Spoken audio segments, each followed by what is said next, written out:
Good morning बच्चों। देखिए हमारी चर्चा हो चुकी थी ज्ञान मार्गी या संत काव्यधारा की निर्गुण ब्रह्म की उपासना पर हमने चर्चा कर ली थी। एकेश्वरवादी या बहुदेववाद का खंडन या अवतारवाद का खंडन, इस पर हमारी चर्चा हो चुकी थी। अगली जो विशेषता थी ज्ञान साधना पर बल दिया निर्गुण भक्त कवियों ने, तो इस पर भी हमारी चर्चा हो चुकी थी। इसके बाद थी गुरु की महिमा पर बल, इस पर हमारी चर्चा चल रही थी। अब देखिए ज्ञान मार्ग या ज्ञान संत काव्यधारा के जो कवि थे वो साधक में अज्ञान को दूर करने के लिए एक श्रेष्ठ गुरु की महिमा पर बल देते थे। उन्होंने कहा है कि साधक को, इस आत्मा को उस परमात्मा का साक्षात्कार एक श्रेष्ठ गुरु ही करवा सकता है। तो उन्होंने एक श्रेष्ठ गुरु की महिमा पर बल दिया है।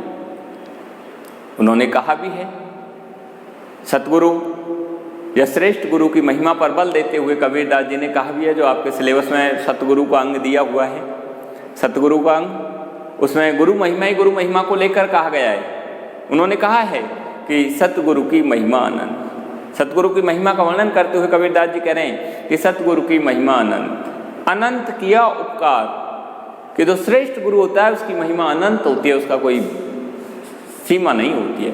अनंत किया उपकार, और वो इसी तरह उसकी उस अनंत महिमा से वो अपने साधक का भी अनंत उपकार करता है, बहुत ज़्यादा भलाई करता है। लोचन अनंत उघाड़िया, वो उसके लोचनों को अनंत सदा के लिए कभी बंद नहीं होने वाला, अनंत का मतलब इनका अंत नहीं होता, सदा के लिए उघाड़िया यानी खोल देता है, आत्मा में परमात्मा का साक्षात्कार करा देता है। लोचन अनंत उघाड़िया, अनंत दिखावरहार, और वहाँ जाकर के उस अनंत जिसका अविनाशी, जिसका विनाश नहीं होता, अनंत उस परमात्मा, निर्गुण ब्रह्म रूपी परमात्मा के लिए कहा है, उसको दिखा देता है आत्मा।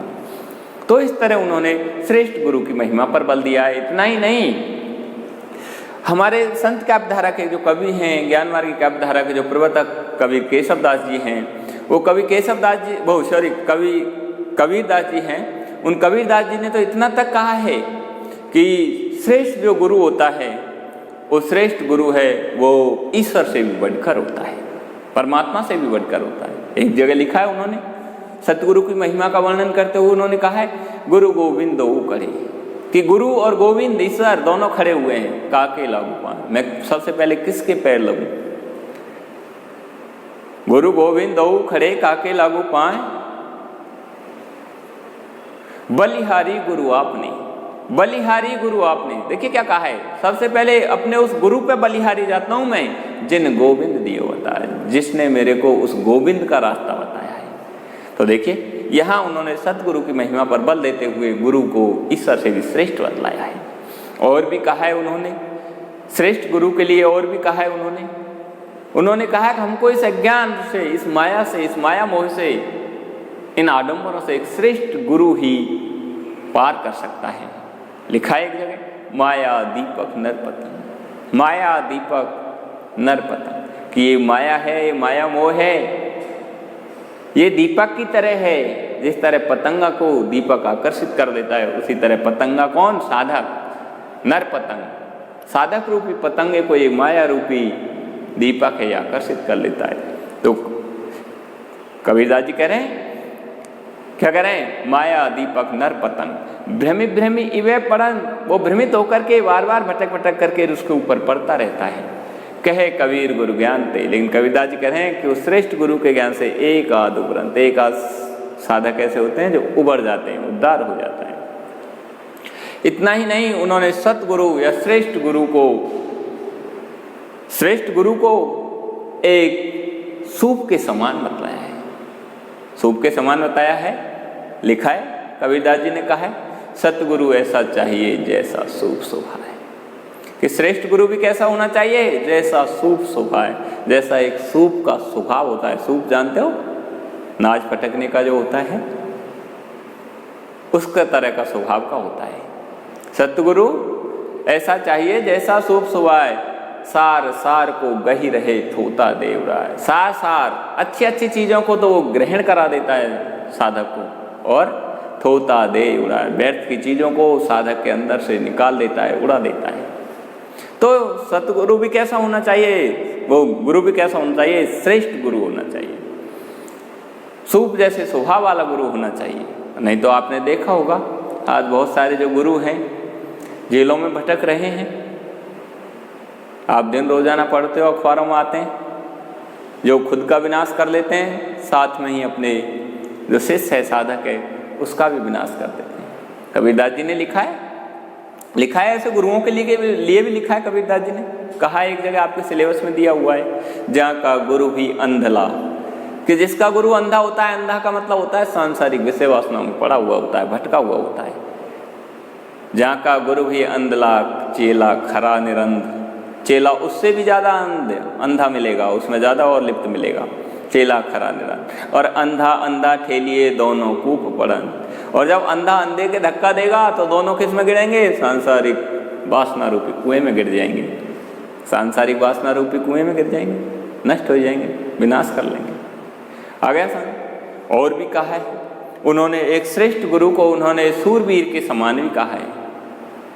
एक श्रेष्ठ गुरु को उन्होंने एक श्रेष्ठ सूरवीर के समान कहा है, लिखा है। श्रेष्ठ गुरु की महिमा पर बल देते हुए कबीरदास जी ने लिखा है, सतगुरु ऐसा सूर्यवां, सतगुरु ऐसा सूर्यवां, शब्द जो वहाया एक।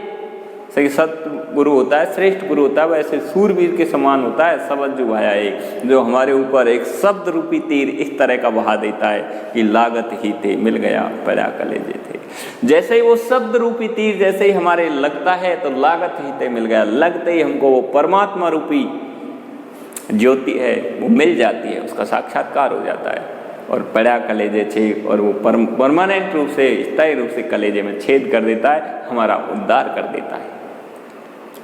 इस तरह की बातें बताते हुए ज्ञान मार्ग की काव्य धारा के जो प्रवर्तक है कबीरदास जी, उन्होंने श्रेष्ठ गुरु या सतगुरु की महिमा पर बल दिया है।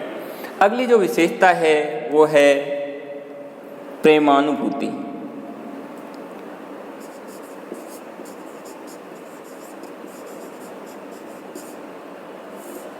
प्रेमानुभूति देखिए, संत काव्यधारा के जो कवि हैं वो वैसे तो ज्ञान मार्ग पर ज़्यादा बल देते हैं, लेकिन कहीं कहीं इन्होंने प्रेम की भी अनुभूति की है। इन्होंने कहा है कि आत्मा में जैसे ही श्रेष्ठ गुरु जब परमात्मा का साक्षात्कार करा देता है तो फिर उस आत्मा को उस परमात्मा से प्रेम करना चाहिए, प्रेम होना चाहिए, तभी जाकर के आत्मा परमात्मा है वो एक होंगे। लिखा है, कबीरदास जी ने कहा है, प्रेम की महत्ता पर बल देते हुए उन्होंने कहा है, क्या कहा है? प्रेमन वारी उपजे। ये प्रेम एक ऐसी चीज़ है जो कहीं बाड़ी में पैदा नहीं होता है। प्रेमन वारी उपजे, प्रेमन हाट बिकाए, और नए कहीं बाजार में मिलता है। राजा पर जे ही रुचे शीश दे ले जाए। राजा पर जे ही रुचे, राजा पर जिसकी रुचि होती है, राजा कौन? परमात्मा रूपी तत्व पर जिसकी रुचि बढ़ जाती है, जिस आत्मा को उसका ज्ञान हो जाता है, प्रेम हो जाता है, राजा पर जे ही रुचे शीश दे ले जाए। तो वो कह रहे हैं राजा पर, राजा कहा है यहाँ परमात्मा के लिए, राजा पर जे ही रुचे, जिसकी रुचि हो जाती है, जिस साधक का परमात्मा से प्रेम हो जाता है, शीश दे ले जाए। वो शीश देकर भी, संपूर्ण समर्पित होकर भी, और उससे प्रेम करता है। और भी लिखा है उन्होंने, और भी लिखा कबीरदास जी ने, आपके सिलेबस में है, पोथी पढ़ पढ़ जग मुआ पंडित भयानको। देखिए किताबी ज्ञान का भी खंडन है यहाँ साथ में, और साथ में प्रेम की महत्ता पर भी बल दिया है। तो देखिए क्या कहा है, पोथी पढ़ पढ़ जग मुआ, कि हे साधकों, हे पंडितों, पोथी पढ़ पढ़, इन पुस्तकों को पढ़ पढ़ करके तो पुस्तक ज्ञान का खंडन किया है, इन पुस्तकों को पढ़ पढ़ करके तो संसार के लोग मर गए। जग मुआ, पंडित भयानक कोई, पंडित कौन? आत्मज्ञान से युक्त व्यक्ति कोई नहीं हुआ। परमात्मा को पहचानने वाला, आत्मज्ञान से संपन्न व्यक्ति आज तक कोई नहीं हुआ। पंडित भयानक कोई, ढाई आखर प्रेम का, प्रेम शब्द में 2.5 अक्षर होते हैं, उसको पहचान लो। 2.5 आखर प्रेम का, पढ़े सो पंडित हो। जो उनको पढ़ लेगा, पहचान लेगा, जिसको प्रेम की अनुभूति हो जाएगी, वही व्यक्ति पंडित होगा। तो इस तरह उन्होंने यहाँ प्रेमानुभूति पर बल दिया है। अगली जो विशेषता है वो है अद्वैतवादी विचारधारा। अद्वैतवादी विचारधारा। अब देखिए एक शब्द आया अद्वैतवाद। अद्वैतवाद,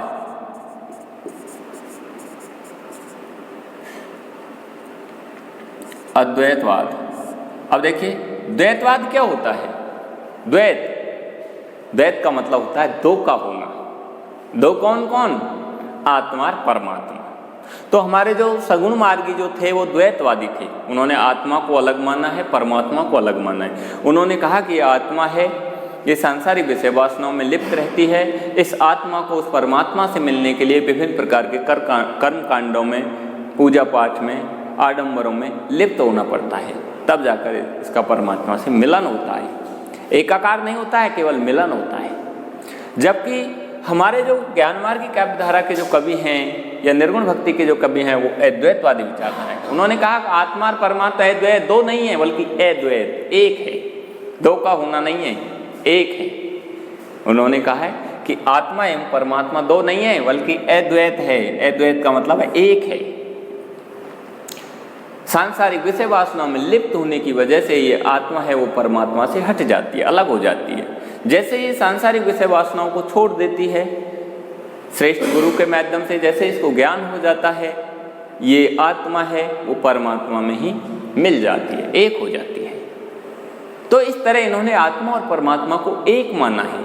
केवल सांसारिक विषय वासनाओं में लिप्त होने की वजह से, अज्ञान में लिप्त रहने की वजह से ये उस परमात्मा रूपी तत्व से अलग हो जाती है। जैसे इसको ज्ञान होता है, आत्मज्ञान होता है श्रेष्ठ गुरु के माध्यम से, तो ये परमात्मा में मिलकर एक हो जाती है, एकाकार हो जाती है। लिखा है, कबीरदास जी ने कहा है, आपके सिलेबस में दिया हुआ है, जल में कुंभ, कुंभ में जल है, बाहर भीतर पानी, फूटा कुंभ जल जले समाना, यह तत् जानत ज्ञानी। देखिए क्या कहा उन्होंने, कहा है कि ये जो आत्मा परमात्मा है किस तरह से है, जल में कुंभ, कुंभ में जल है। जिस तरह एक घड़ा होता है उसको हम पानी में डुबो देते हैं, जल में कुंभ, कुंभ में जल है, घड़े में भी जल भरा हुआ है, बाहर भी पानी भरा हुआ है। जल में कुंभ, कुंभ में जल है, बाहर भीतर पानी, दोनों तरफ पानी भरा हुआ है। फूटा कुंभ जल जले समाना, जैसे ये घड़ा फूट जाता है, भीतर का जल है वो बाहर के जल में समा जाता है। फूटा कुंभ जल जले समाना, यह तत्व जानत ज्ञानी। इस तत्व को आत्मज्ञानी ही जानते हैं, परम ज्ञानी ही जानते हैं। तो इसी तरह उन्होंने कहा है कि इसके अंदर भी परमात्मा है और बाहर भी परमात्मा है। इस आत्मा के अंदर भी परमात्मा है और कण कण में बाहर भी परमात्मा है। केवल ये घड़े रूपी ये शरीर है, ये जिस दिन फूट जाएगा, नष्ट हो जाएगा, उस दिन वो आत्मा है वो परमात्मा में मिलकर एक हो जाएगी। अगर और भी लिखा है, एक जगह उन्होंने और भी लिखा है, पानी ही ते हिम हया, हिम है गया विलाय। देखिए अद्वैतवादी विचारधारा का वर्णन करते हुए कबीरदास जी कह रहे हैं पानी ही ते हिम गया, कि आत्मा परमात्मा का जो संबंध है वो किस तरह से है, पानी ही ते हिम गया। जिस तरह पानी से बर्फ बनती है और बर्फ से पानी बन जाती है, उसी तरह आत्मा से परमात्मा बनता है, परमात्मा से आत्मा बनती है। तो देखिए पानी ही ते हिम हया, हिम है गया विलाय, जो कुछ था सो भया, अब कछु कहा न जाए। पानी है उससे बर्फ बन जाती है, बर्फ है वो पिघल करके पानी बन जाता है। जो कुछ था सो भया, जो जैसा था वो वैसा वैसा हो गया। ये आत्मा है, ये परमात्मा की है। शरीर रूपी खोड़ी की वजह से ये आत्मा बन चुकी है। जैसे ही ज्ञान होते ही ये शरीर रूपी छोड़ी जैसे ही नष्ट होगी, वो परमात्मा में एक हो जाएगी। जो कुछ था सो गया, अब कछु कहा जाए, अब इसके विषय में और कुछ नहीं कहा जा सकता। और भी लिखा है, एक जगह कबीरदास जी ने और भी कहा है। क्या कहा कबीरदास जी ने? कहा अद्वैतवादी विचारधारा का वर्णन करते हुए कहा, इनमें आप सब इनमें, आपके सिलेबस का ही है, इनमें आप सब इनमें, आप सु खेले। आप कौन? आप परमात्मा रूपी स्वरूप। इनमें आप अर्थात ये जितने भी संसार के प्राणी हैं, जितने भी जीव चराचर पदार्थ हैं, उनमें सब वो आप परमात्मा का स्वरूप समाया हुआ है। इनमें आप सब इनमें, और आपका जो स्वरूप है वो उस परमात्मा में समाया हुआ है सभी का। तो इनमें आप सब इनमें आप सु खेले। वो इस तरह आप ही आपसे खेल रहा है, आपकी ही रचनाओं से खेल रहा है। नाना शरीर इनमें आप सब इनमें आप सु खेले। नाना भांति घड़े सब भांडे, रूप धरे धर मिले।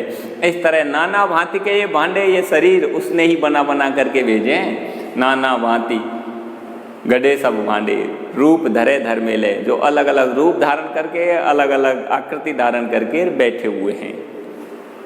आ गया। और भी लिखा है एक जगह अद्वैतवादी विचारधारा का वर्णन करते और भी कहा कबीरदास जी ने, क्या कहा? लाली मेरे लाल की जित देखो तित लाल, लाली देखन में गई मैं भी है गई लाल। क्या कहा उन्होंने? कहा लाली मेरे लाल। लाली का मतलब होता है लगन। जैसे ही मेरे को साधक के लिए कहा है कि जैसे उस साधक को लाली मेरे लाल की, उस लाल की, उस परमात्मा रूपी तत्व की लगन लगी, लाली मेरे लाल की, जित देखूं तित लाल। अब तो वो जिधर देखता है उधर उसको लाल ही लाल दिखाई देता है, परमात्मा रूपी तत्व दिखाई देता है। लाली देखन में गई मैं भी है गई लाल। उस लाली को देखने में भी गई, उस परमात्मा रूपी तत्व के जब मेरे को भी लगन लगी तो मैं भी है गई लाल, तो मैं भी उस परमात्मा रूपी तत्व बन गई, आत्मा परमात्मा हो गई।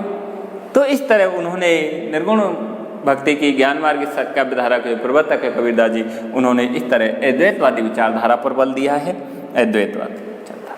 इसके बाद अगली जो विशेषता है उस पर हम चर्चा अगले वीडियो में करेंगे। धन्यवाद।